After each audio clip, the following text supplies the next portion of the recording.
heard by our team on the Israeli side of the border. Tonight, stepped-up attacks coming almost 3 weeks after the surprise Hamas terror attack on Israel, and potentially signaling the opening of a new phase in this war. Tonight, with internet and cell service down, Gaza's isolation is closing in. Millions now unable to communicate with each other or the outside world, including those bearing witness to this moment. Richard Engel and his team are watching it all from just inside Israel. Israel rained fire on Gaza tonight in the most intense assault so far of its 3-week war against Hamas, striking with jets, tanks, and artillery. The attacks shut down communications in Gaza, the internet and phones cut. The Palestinian Red Crescent says it has lost contact with its staff running ambulances and emergency services. No way to reach our reporting teams. Palestinians were already trapped in Gaza and under attack.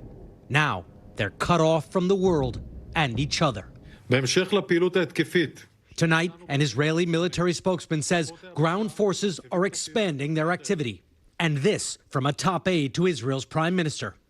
Tonight, we are starting payback. We are beefing up the pressure on Hamas. We're hitting them hard. We'll be hitting them harder. Israel says it's targeting Hamas tunnels, claiming they also run under Gaza's largest hospital, describing it as a command center. Israel accuses Hamas of using civilians as human shields. The United Nations has said there is no safe place for them to go. Earlier, Israel stormed into Gaza in at least 2 brief incursions, with tanks and troops pushing in from the east and another naval assault from the Mediterranean Sea. Hamas has still been able to launch rockets at Israel, but only a few. One slipping through the Iron Dome defense system and striking in Tel Aviv. Hamas issued a threat that if Prime Minister Netanyahu decides to enter Gaza, quote, by land tonight, the resistance is ready, and soldiers will be swallowed up by the land of Gaza. Civilians in Gaza are living in a nightmare, and the White House tonight is urging a pause in the Gaza operation to help push for the release of hostages held by Hamas and to get in more humanitarian aid.